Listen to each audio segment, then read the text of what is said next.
kauban akong mag-uuma. Ako di ay si James P. Longcob, Puro 4, Abaga, Lanao del Norte. Ang akong ngalan sa kong farm, initial sa kong ngalan, o nang gitawag og JPL. Ang JPL, usa ka integrated rice-based farming. Buot pasabot, dili lang humay, naapotay gitawag nato nga DAX. So ang JPL farm nagpractice siya og IRDFS, Integrated Rice Duck Farming System, sulod na sa siyam ka cropping. So kining training dili po na ko ni nakatunan kay ang ETI nagkandak siya og training diri sa JPL way back 2017. So after sa training, usa ako sa participant ana. So nagpahigayon ko akong gisulayan usa ka hektarya. Sa akong nakita, dako kayog kausaban. Kay ngano man ni os-os ang ako ang gastos sama sa inputs, usama ng mga inputs, abono, mga pesticides, ug uban pa. Ako lang gisulayan until such time nga ang ako ang 4 ka hektarya naa na po'y itik. So matag hektarya na atong itik diha nga 170 ka ducklings. Ang 150 na mao ang bayi, ang 20 mao ang laki. Harvest ka sa imong humay, harvest po ka sa imong itik. So pwede nimo ibaligya ready to lay or imong ipaitlogon. So dugang income sa mag-uuma. Since ang akong farm accredited sa ETI o TESDA, kay kung dili ka accredited sa ETI, dili po ka mahimong ma-accredit sa TESDA. So dili po ka makakandak og training as master trainer kung dili ka moagi og training. O na gitawag nato TOT, Training of Trainers 2019 dito sa Nomyark. So sulod sa 12 ka adlaw, uban sa akong mga kauban akong mga trainers, so diha higayuna nakagraduate ko na ako'y certification, then nisulod na ang program sa RCEP. So blessed kayo ko kay ang akong farm accredited sa TESDA o ETI, mo nang naay mga training sa TESDA gi-download diri sa ato ang farm. So 2019 na ako'y training sa TESDA usa ka slots. 22 ka participants pero ni-exceed ko og unom. So nahimo sang 28 pero katong unom wala gyapon sila nagmahay kay they are not after sa ilahang allowance o uban pa ang ila is unsaon madungagan ang ilang kahibalo para madungagan ang abot ang sa ilang humay, sa ilang basakan. Dako jud kayo dugang kahibalo sa kuha nga na akong nakatunan sa training, ako po na siyang gi-apply. Kaya kung saon man nato na ato ang mga natambungang training, kung dili ra sa ato ang hunahuna, dili nato buhaton. So mo na ako ang sa akong kaugalingon on my part, kung unsa imong nakatunan, imo jong i-adapt. So ang dako kay impact kay ni saka ang akong abot. So kami na may gamayng dryer, imbes among ibaligyag kanang treasure weight or fresh harvest, kay gumikan sa os-os ang presyo, amo na lang ng gibulad o among gibugas.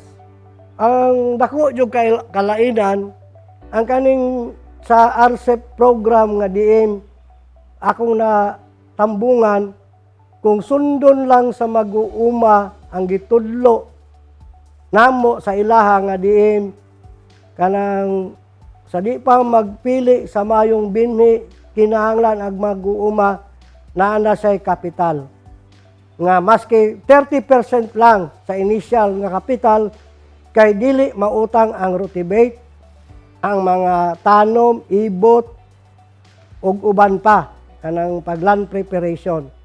So kung wala kay kwarta, wala kay budget ana, so maabot ang panahon maulahi jud ka. Kay diri sa akong area matod pa sa akong mga kaubang mag-uuma na ako na ko'y sikreto kay ang ako nakatunan, timing sa pagpili sa mayong binhi. Sa una, kasagaran sa mga nako, kung naay similya sa silingan nga nindot ang tubo, diha na kumilis. So diha sayop di ay. Diha pa lang sa K-check number 1, ikaduha ka ng land preparation, dayon synchronous planting. So maunay ang puang nakita nga dili ka pwede mag-una-una, di po ka pwede magpaulahi. Kung mahimo halos magdungan ang mga kauban ako mag-uuma sa usa ka area para kung naay mga dangan mabahin-bahin. So usbon ko ni saka ang akong abot after nga na kaning itawag natong RCEP program. Nga maghinaot ko nga ipadayon na every cropping ni saka jud ang abot sa akong humay. Walay decrease kay akong apply kung sa akong nakatunan kay timing sa pagtanom mo dyan ay usa sa amuang gitudlo sa amuang trainers atong higayuna. Sa una na ako'y 4 tons, 5 tons. Karon mag-uol ako kung makakuha ko 7 tons. Kay nahimo po kong national winner sa rice 2019 nikuha ko og 12 tons in 1 hectare. Mga kauban akong mag-uuma, dako jud kayo kaning kalambigitan, kaning RCEP program sa atuang uma. Kaso lang halos dili tanan ang natagaan og training. Manghinaot ko nga magpadayon ning RCEP program para ang katong wala pa nakatagamtam og mga training para madungagan ang ilang kahibalo nga ma-appeal po sila. So dire sa RCEP program, masaganang ani mataas na kita.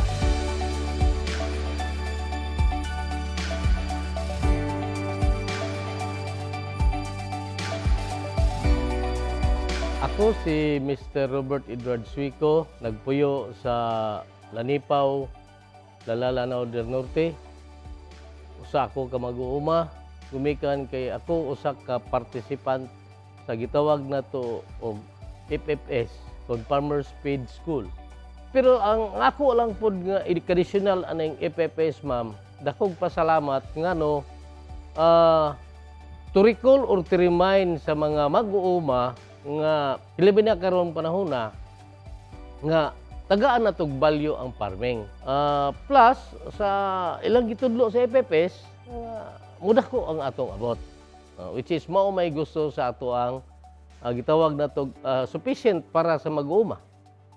Una, ma'am, pasalamat ko kay Sir James kay diri giheld sa iya dool ra pod sa gitawag na tog sa among mga farm.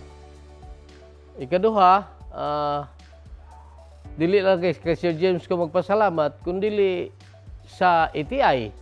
Kaya wala po ang ETI, ang kinahanglan magud nato karon, ma'am, nga magpaspas o magsige, kinahanglan og sa kuan pa ni ma'am nga ang mag-uuma puro bright, pero kinahanglan i-replace nato o kinahanglan nato silang istoryahan kanunay karon makahibalo sila nga inani na ang bag-ong pamaagi nato karon sa pananom. Diha pod, ma'am, sa ETI nakatunan pod nato nga unsaon nato pag-ekonomiya, unsaon nato pag-budgeting, din tagaan nato time kay mo man ikuhaan nato sa atong gasto. Ang programa sa gobyerno maayo. Basta ibutang nato sa atong ulo. Ikaduha, actual pagid ni siya nga pag-ugmad kay from the beginning, gikan sa pagsugod na to, hantod sa pag-ani, hantod sa pag-post harvest, ato gid nang gi-actual. O kita gid mismo mo'y nangunay. Sa inana nga pamaagi, kita nga mag-uuma, budako ang atong abot. Kay ngano, kinahanglan man ta, kalbi na karon nga magsagaran sa mag-uuma, mga idara na, kinahanglan matag kanunay reminders. Reminders ang kinahanglan sa mag-uuma. Number 1, gyud kanang application sa pag-abono. dili ta pasagad kay mao man ay kasagaran gyud karon nga sistema sa atong pamaagi kay systemic naman gud ta, modern naman gud ta siya. So dunay panahon kanu sa siya mokaon ug mosulti pa lang ng atong humay. So karong panahon na kinahanglan tag dako atong abot kay aron makabilin tag konsumo. Kay ang in English na short manggod kanunay ang mag-uuma. Una, pasalamat ko para refresh, no. Ikaduha, daghan ang gimodify nga gitawag na to og gimodern ba nga pamaagi sama karon sa di na ta malangan sa pag-ani kay nanay harvester, no. Dili na ta malangan o sa traktor kay nanay traktor. So sa RCEP gimodern ang system nga aron mo dako og abot ang mag-uuma. Og sa RCEP dako kog pasalamat sa time pod nga lang gihatag namo bisan sa usa ka cropping na lang, at least daghan mig nakatunan. Og sa diha pod nga pamaagi lisod na mga hambog tamam, pero ang atong abot hapit ma-times to gumikan sa RCEP. Sa RCEP daghan tag mahibaluan, og sa RCEP masagana ang ani, mataas ang kita.